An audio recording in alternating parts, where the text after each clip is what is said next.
अस्सलाम वालेकुम। अबरार रशीद आपकी खिदमत में हाजिर है और मेरी आपसे वही रिक्वेस्ट कि अगर अभी तक आपने मेरे चैनल को सब्सक्राइब नहीं किया तो प्लीज़ इसे सब्सक्राइब कर लें और जो बेल आइकन है उसको भी ज़रूर प्रेस करें। बहुत बहुत शुक्रिया। मेरे पास इस वक्त दो मौजू हैं जिन पर मैं आपको मालूमात फराहम करने की कोशिश करूँगा।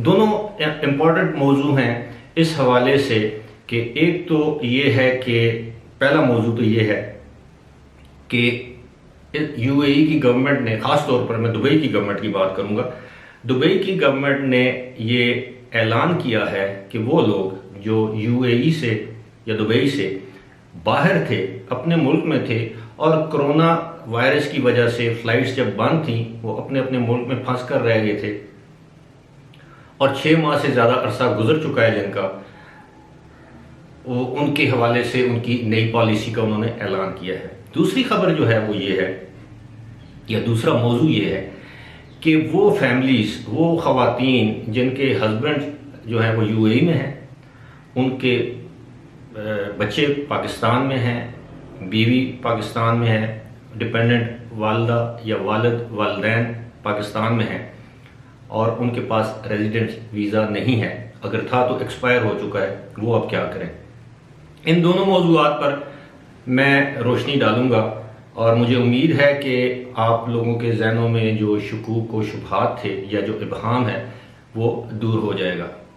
सबसे पहले तो मैं जिक्र करूंगा जो मेरा पहला मौजू था कि 6 महीने से ज़्यादा जिन लोगों का अरसा गुजर चुका है, मिसाल के तौर पर पाकिस्तान में कोई शख्स आया है और उसके 6 महीने से ज़्यादा यहाँ पर गुजर चुके हैं, है वो यूएई का या दुबई का मुस्तकिल रिहायशी यानी रेजिडेंट है और 6 महीने से ज़्यादा अरसा गुजर चुका है, अब वो वापस जा सकता है कि नहीं जा सकता। तो यूएई या दुबई की जो अथॉरिटीज़ हैं उन्होंने ऐलान किया है कि वो वापस जा सकते हैं बशर्ते कि उनका वीज़ा वैलिड हो, यानी वीज़े की मियाद अभी बाकी हो, 6 महीने बाकी रहते हो, 1 साल बाकी रहता हो।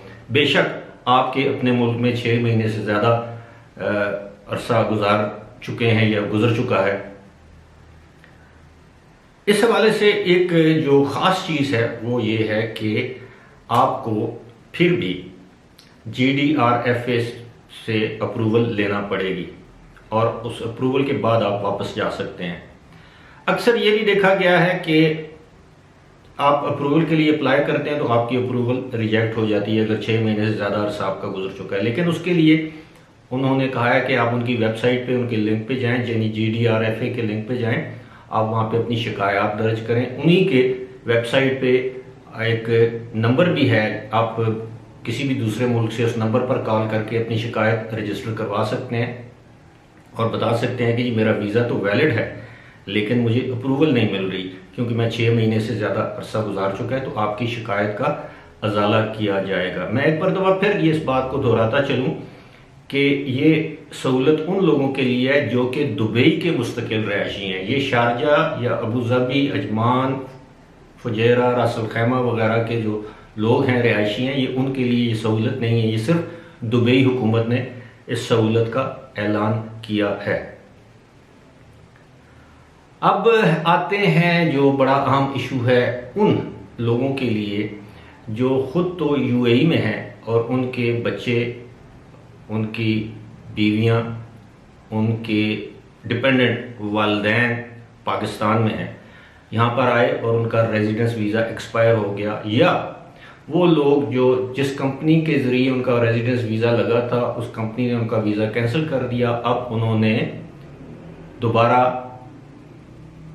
किसी दूसरी कंपनी को ज्वाइन कर लिया, उस कंपनी के रेजिडेंस वीज़ा पर वहाँ पर हैं और वहाँ से अब वो अपने अहले खाना का या जो डिपेंडेंट लोग हैं जो पाकिस्तान में बीवी हैं, बच्चे हैं, वालिदैन हैं, जिस तरह मैंने पहले कहा, उनको वो बुला नहीं सकते, बुलाना चाहें भी तो, क्योंकि इस वक्त पाकिस्तान समेत दीगर ममालिक के लिए जो रेजिडेंस वीज़े हैं वो उन पर पाबंदी आयद है, या आप ये कह लें कि वो सिलसिला फ़िलहाल मुअत्तल है। अलबत्ता अगर आप यूएई के अंदर मौजूद हैं तो वहाँ पर आप अपना रेजिडेंस वीज़ा रिन्यू करवा सकते हैं या उसकी तजदीद करवा सकते हैं।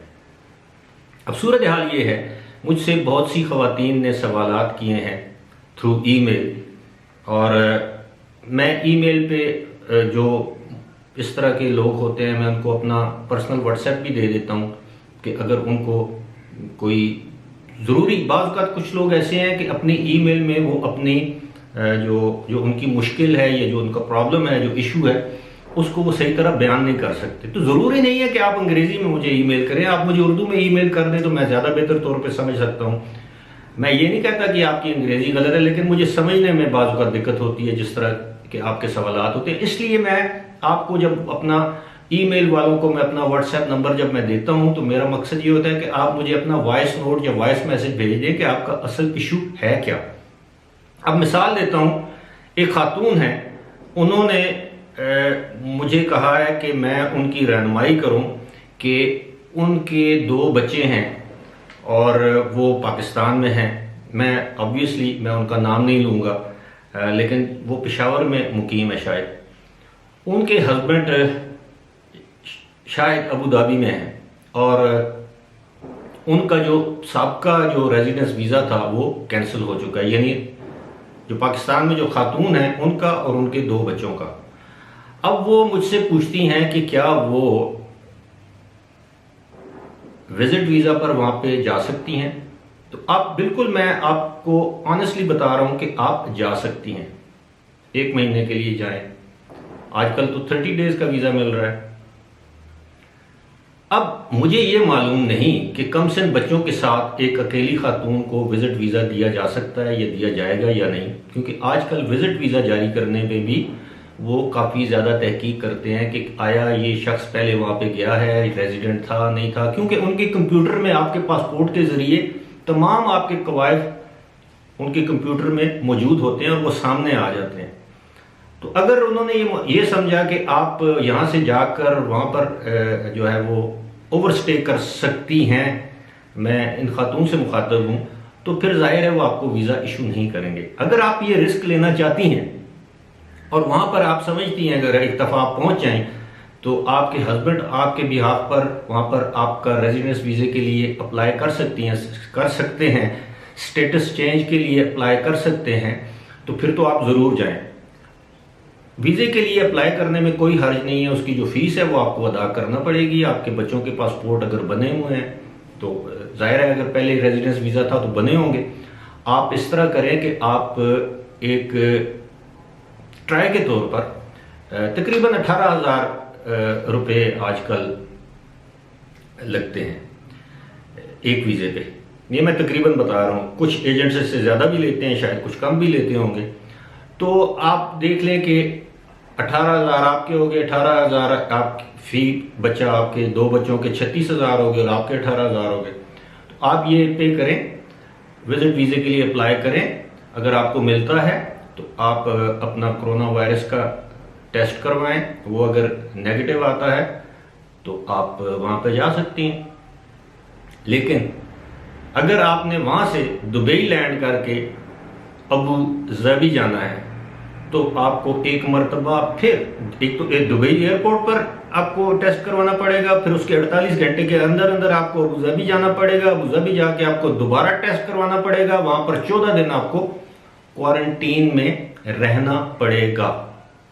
ये तो बात हो गई अबू धाबी की। अब इसी तरह की जो दीगर खवातीन हैं या बुजुर्ग हजरात हैं जिनकी औलाद वहां पर है, वो यहाँ पर फंसे हों, वो भी विजिट वीजा पर जा सकते हैं। और अगर वो समझते हैं कि उनके बच्चे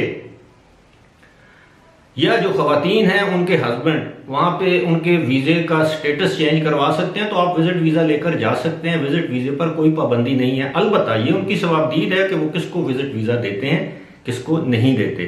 तो ये 2 इश्यूज थे, बड़े इंपॉर्टेंट थे, जिनके मुझे सवालात भी आते हैं। मैंने मुनासिब समझा कि मैं आपके साथ जो मेरे पास मालूमात हैं मुसद्दका वो आपके साथ शेयर कर दूं।